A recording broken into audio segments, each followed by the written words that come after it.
Bismillahirrahmanirrahim. Innal hamdalillah nahmaduhu ta'ala wa nasta'inuhu wa nastaghfiruh wa na'udzu billahi min shururi anfusina wa min sayyiati a'malina. May yahdihillahu fala mudilla lahu wa may yudlil fala hadiya lahu.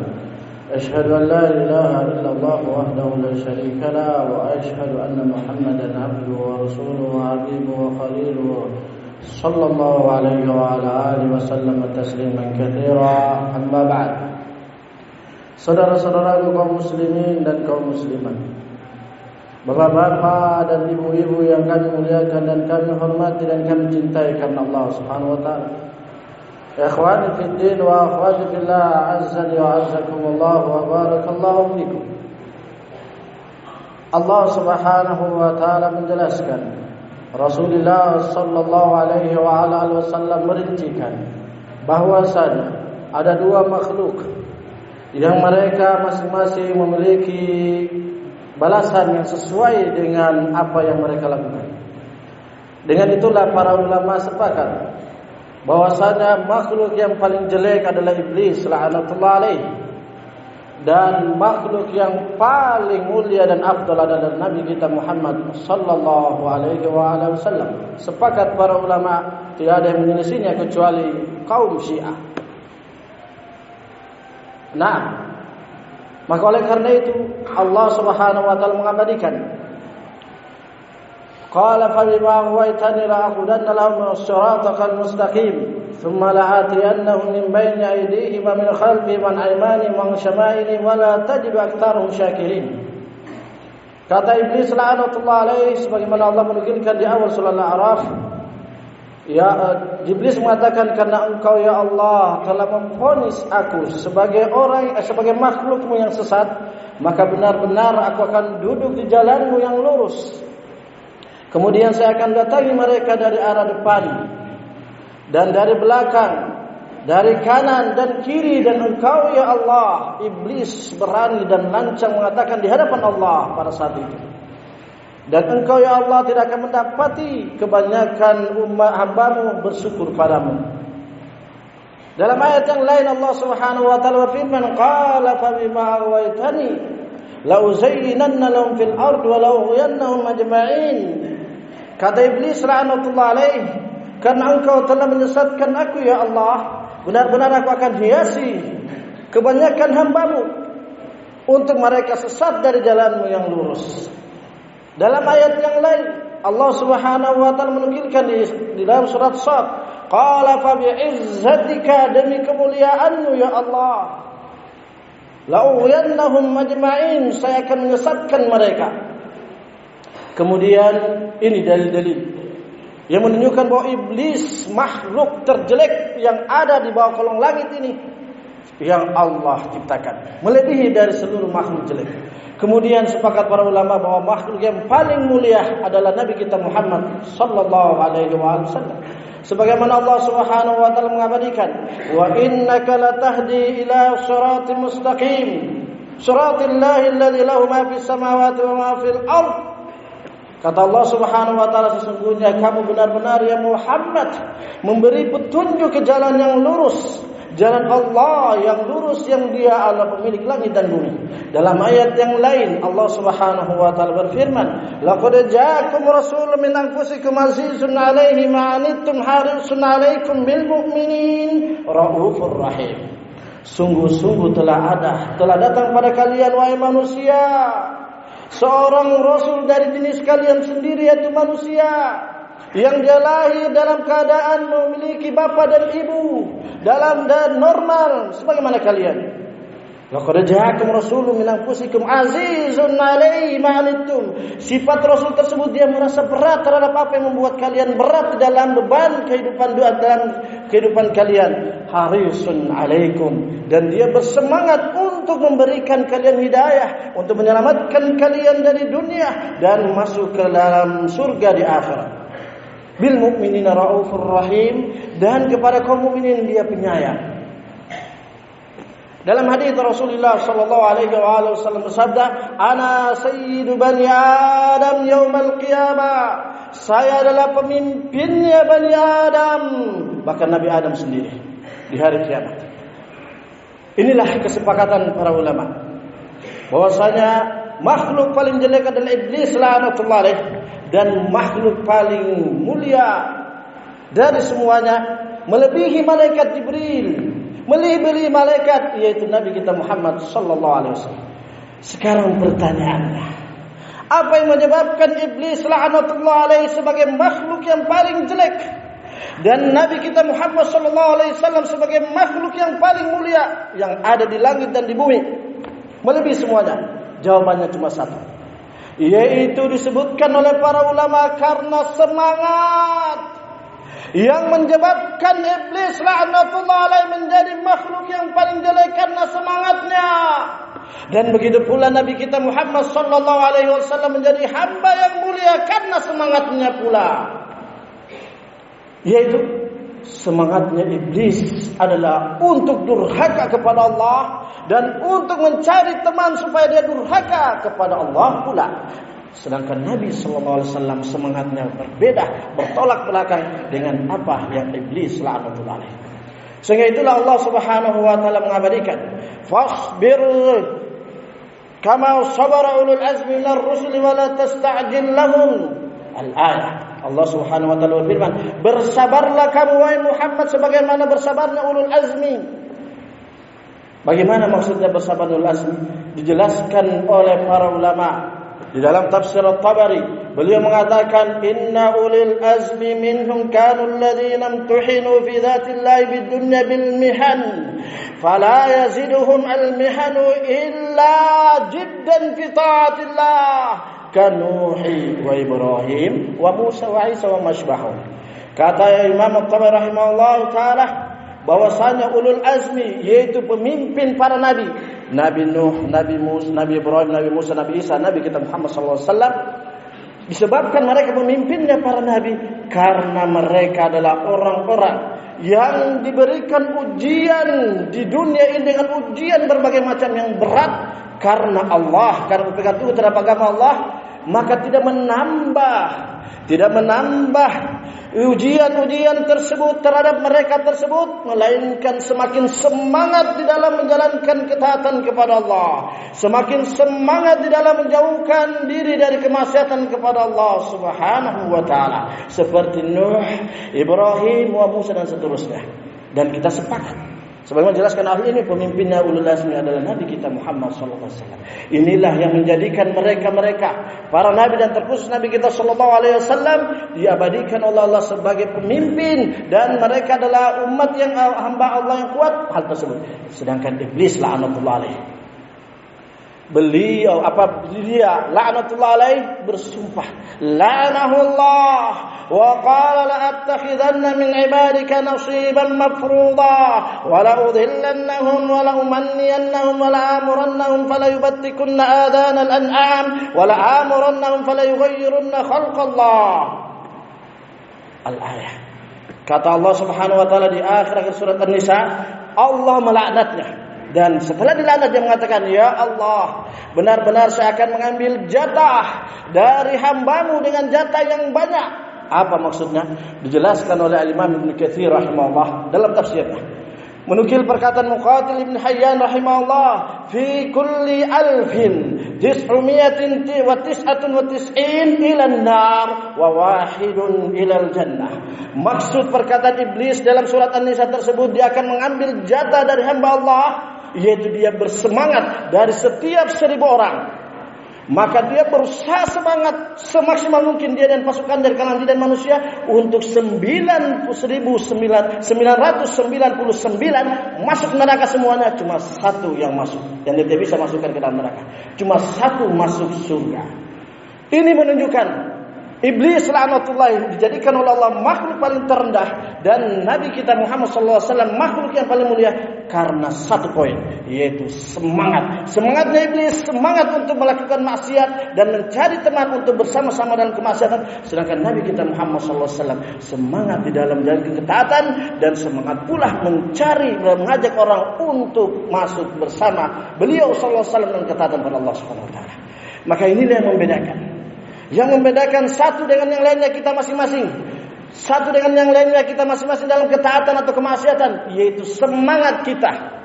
Maka oleh karena itu marilah kita memilih mana yang terbaik. Karena Allah sudah menjadikan pelajaran dalam Al-Quranul Karim dan sabda Nabi Sallallahu Alaihi Wasallam. Oleh karena itulah Rasulullah Sallallahu Alaihi Wasallam memberikan motivasi bagi kita semua, memberikan motivasi pada kita semua bagaimana untuk bisa semangat, yaitu Rasulullah sallallahu alaihi wasallam bersabda dalam hadis yang sahih min hadis Fudalah bin Ubaid radhiyallahu ta'ala anhu qala Rasulullah sallallahu alaihi wasallam al-mujahidu man jahada nafsahu fi ta'atillah. Orang-orang yang bersungguh-sungguh adalah orang-orang yang mereka menjihadi, bersemangat di dalam melawan dirinya untuk tetap menjalankan ketaatan kepada Allah Subhanahu wa taala. Ini solusinya. Bagaimana supaya kita bisa menjadi orang yang bersemangat dalam ketaatan pada Allah dan menjadi orang diangkat derajat oleh Allah dan bukan seperti iblis la'natullah alaih dan bala tentaranya. Karena semua kisah ini terabadikan di dalam Al-Qur'anul Karim dan sunnah Nabi sallallahu alaihi wasallam. Semoga bermanfaat walhamdulillah.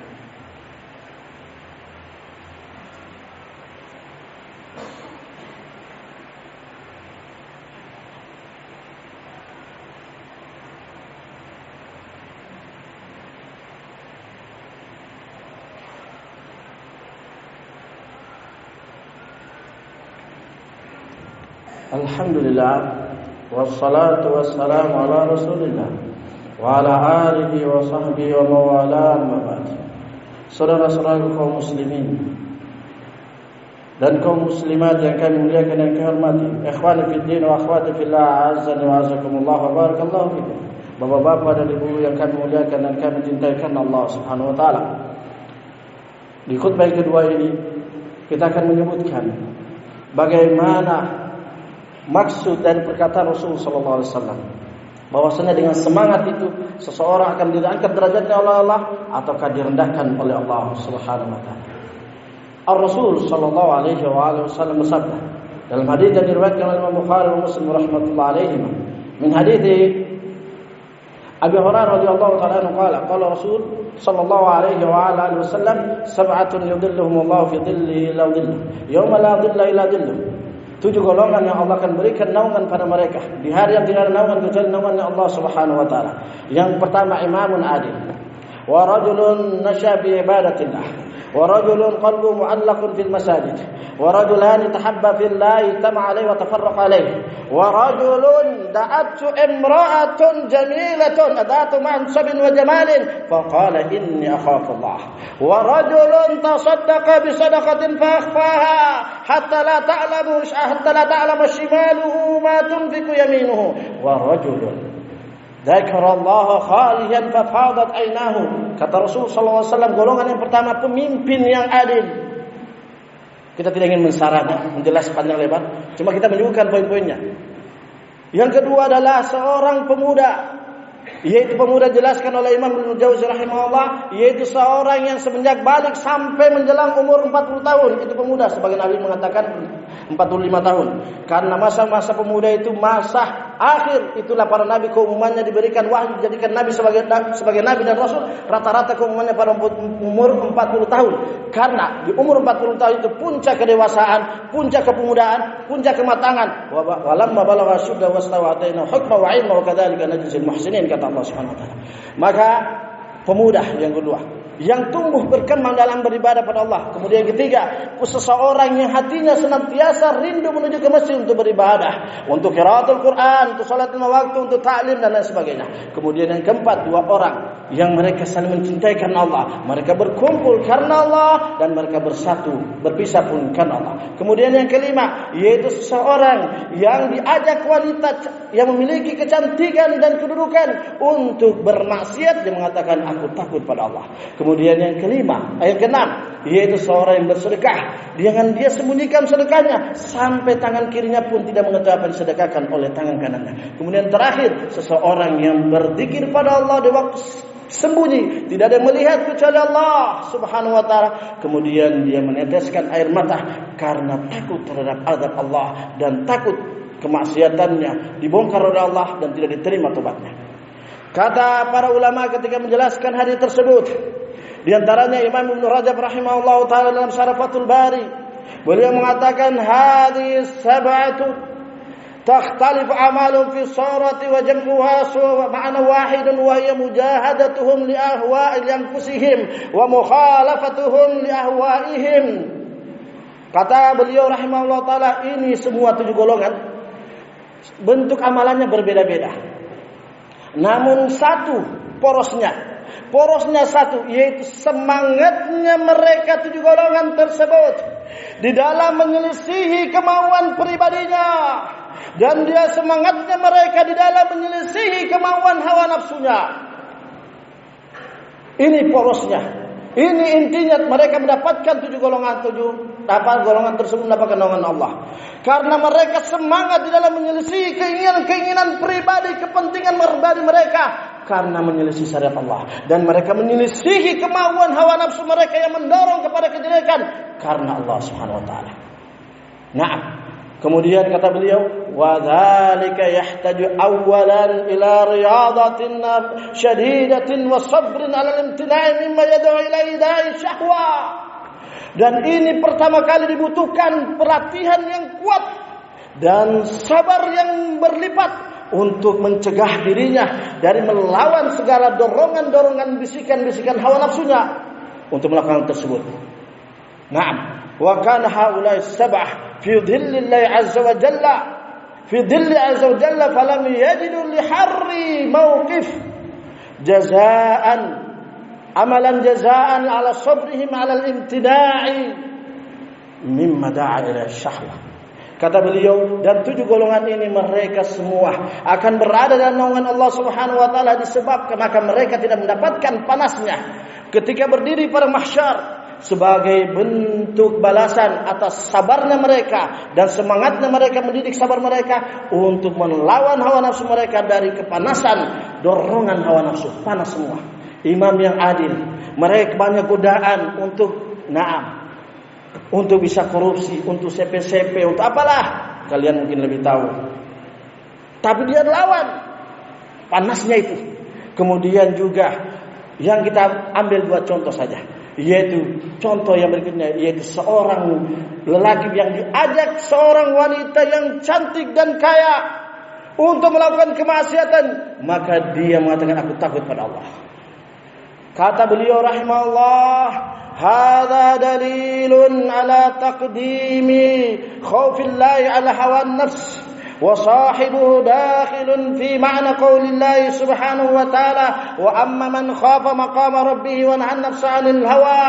Dan sesungguhnya ini seseorang yang tidak tergoda dengan kemauan zina, ini menunjukkan kekuatan keimanan dan mendahulukan takut kepada Allah daripada kepentingan syahwatnya.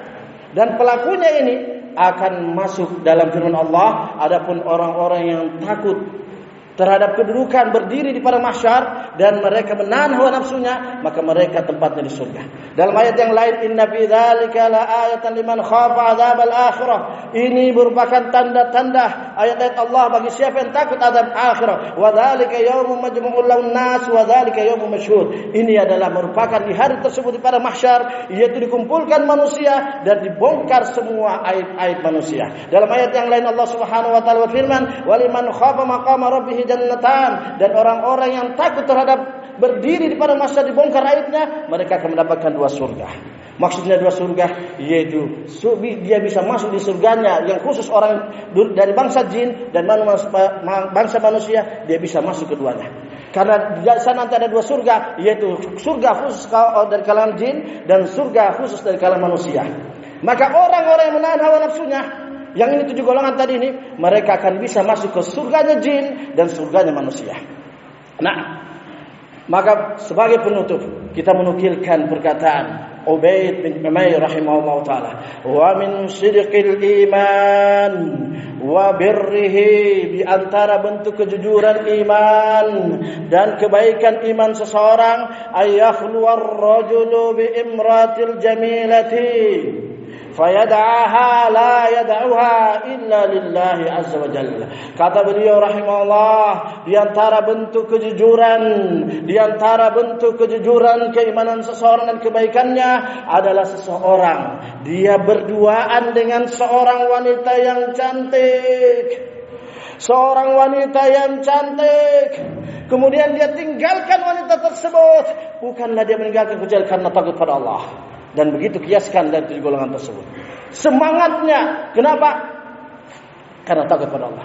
Maka ini nasihat bagi pribadi saya dan kalian semua, baik dari kalangan wanita maupun pria, bahwasanya sekarang godaan yang paling berat adalah dunia internet.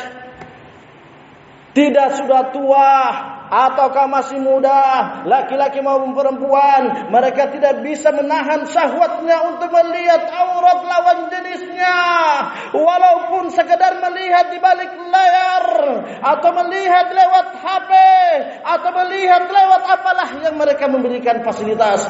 Maka kalau kita ingin diangkat derajatnya oleh Allah, atau kalau kita sebaliknya ingin direndahkan, maka pilihan ada pada kita semua. Semoga bermanfaat. Semoga Allah Subhanahu wa taala menjadikan kita termasuk hamba-hambanya yang diridai oleh Allah Subhanahu wa taala dengan semangat yang kita inginkan untuk mendapatkan keridhaan Allah Subhanahu wa taala. Dan sebagai penutup, mari kita banyak bersalawat kepada Nabi kita Muhammad sallallahu alaihi wasallam. Ketahuilah, dalam 1 menit sekedar membaca Allahumma shalli wa sallim ala Muhammad, salawat yang paling kecil, paling mudah, paling ringan, Allahumma shalli wa sallim ala Muhammad, 1 menit bisa 45 kali. Bayangkan, Allahumma shalli wa sallim ala Muhammad 1 menit bisa 45 kali dengan santai, bukan buru-buru. Berarti 45 kali itu kita sudah mendapatkan salawatnya Allah Subhanahu wa taala 450 kali.